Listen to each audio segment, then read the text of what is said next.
Welcome back to the series in which I swatch all the M-Gram colors. This is episode 3 and we're going to be carrying on with the orange colors and going into the reddy colors. In this episode we have Cadmium Orange, Scarlet Pyrrole, Quinacridone Red, Cadmium Red Light and Napthol Red. So let's start taking a look at the Cadmium Orange first. Cadmium Orange is a nice middle orange kind of color. It's nice and strong, but it's very opaque. With the Azure Orange, we had a nice middle orange again, but it was a very transparent color, whereas this is a very opaque, flat kind of orange. So if you are looking for a middle orange, that's how you decide between the Azure Orange and the Cadmium Orange, whether you want it flat and opaque.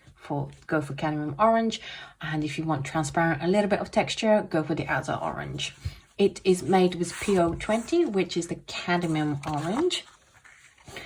And as I said, nice, flat, even orange here, which is very good to see. I see 1, 2, 3, 4 stages rather than 5.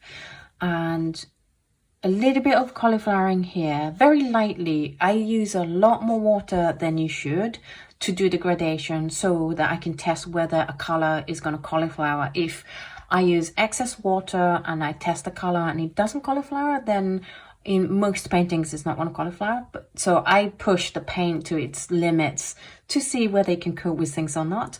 But it's only a very light cauliflower, so for most paintings you're not going to get that much problem with the Cadmium Orange.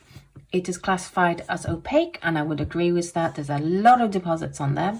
It's classified as non-staining. I would definitely say it's at least a semi-staining. There's definitely stains left on here.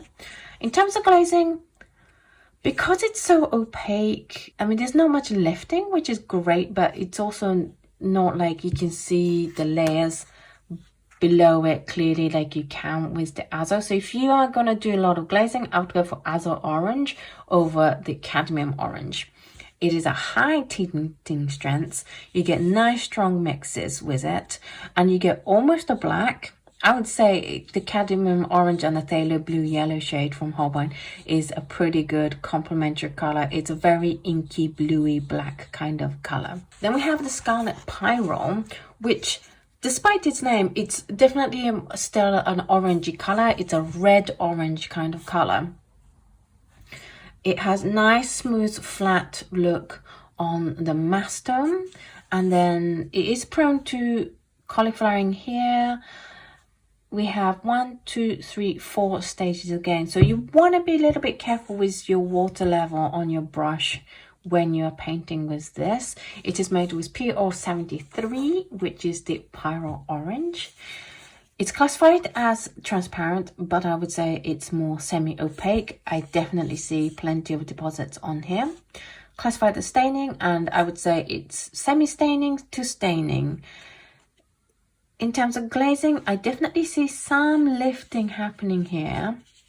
I hope that comes out in the video here and the top. So it lifts quite a lot, and you might want to avoid glazing too much or too slowly with the Scarlet Pyrrole.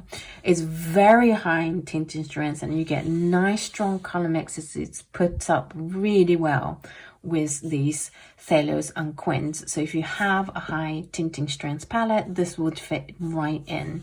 You get really strong violety blue black kind of color here.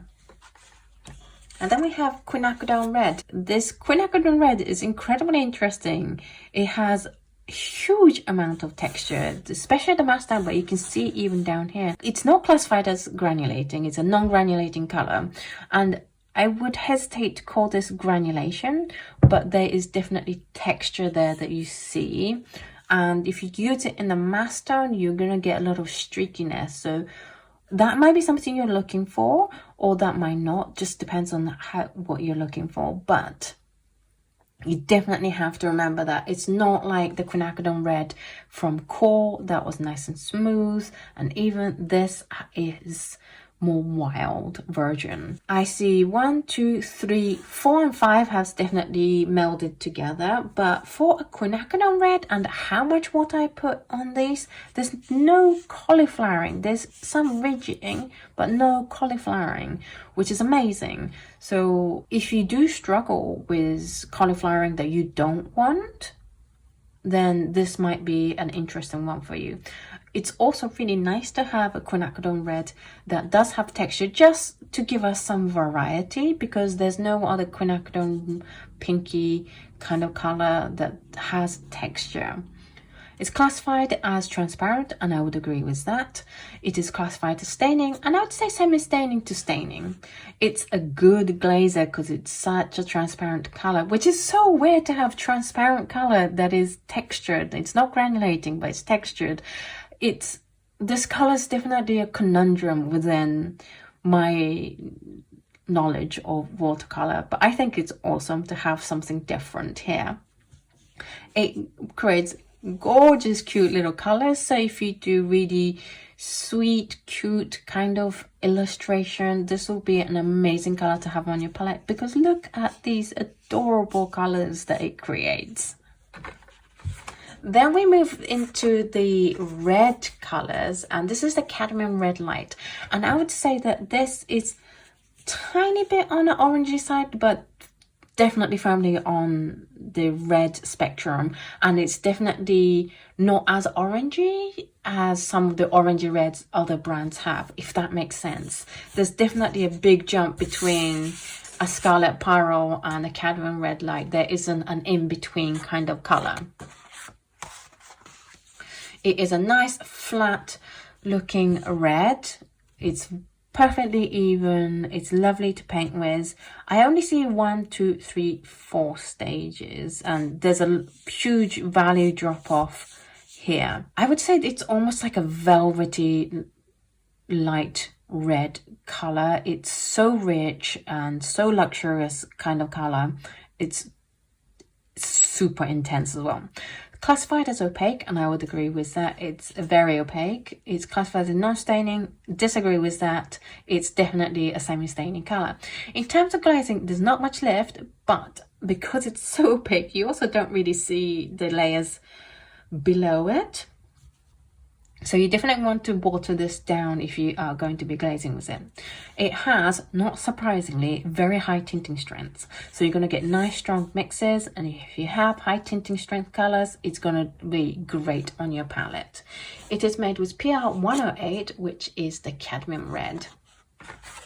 And then finally for this video we have the Napthol Red, and it is made with PR 112, which is a Napthol Red AS. And I would say in terms of shade, this is definitely a little bit cooler red. And as you can see down here in the mid-tone, it definitely has a pinkier shade. And that's why I say the Cadmium Red Light is a tiny bit more orangey red than the other colors we have on here.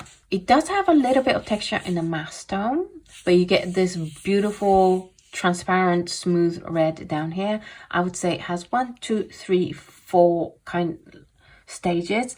Down here, it's not quite granulation, it's not quite cauliflowering, it's a strong texture that happens here that I would say is called ridging. And again, I keep saying, if ridging means something else, please do let me know so that I will stop using it and stop embarrassing myself. I'm probably stopping this video from getting demonetized if it means something dodgy.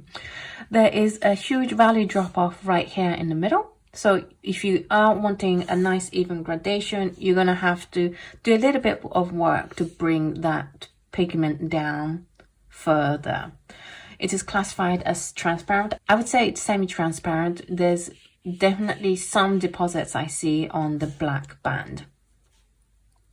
It is classified as staining, and I would agree with that. It's not great at the glazing. You definitely see some lifting here, so if you are going to glaze with it, which I can understand wanting to glaze with this color because it's more transparent color than the Cadmium Red Light, then you just need to be quick with it.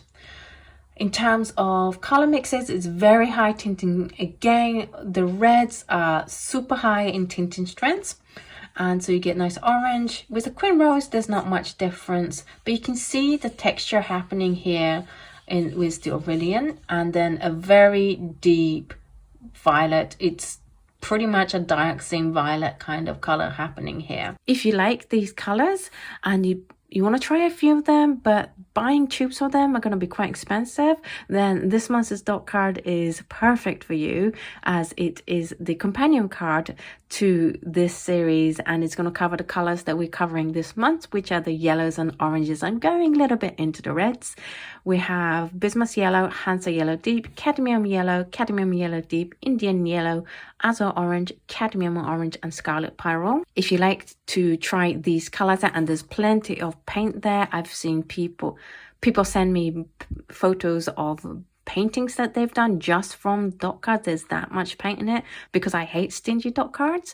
So it's definitely a very economical way to be able to test out these colors at home and thoroughly test them out. That's what I want you to be able to do from my dot cards. If you'd like to receive this, all you have to do is head on over to patreon.com/Oto Kano and sign up to the appropriate tiers. There are several where you can get these dot cards, and I will be posting these to you very soon. So that's it for this episode. What did you think of these colors? Which one was your favorite? Do let me know in the comments down below. For me, I think the Quinacridone Red is definitely hugely interesting, and there is a very unique characteristics for a Quinacridone Red. But I can also understand if somebody goes, what is this? This is not what Quinacridone Red is. I can totally get that. In terms of the reds, I love the velvetiness of the Cadmium Red Light, and I love the intensity of the Naphthol Red. So I'm definitely a big fan of over here, and these are also very high in tinting strengths. In the next episode, we're going to go into more reds and also start looking at the pinks. I hope you look forward to that. Thank you so much to M. Graham and Tanu and other patrons that have contributed to making this series possible. I am eternally grateful for your support. If you'd like to try any of these colors, then links down below in every episode. Please use them if you can. I would very much appreciate it. Please hit the subscribe button and the like button and every other button, because it really helps to help the channel grow. Thank you so much for watching this video, and I will speak to you in the next video. Bye!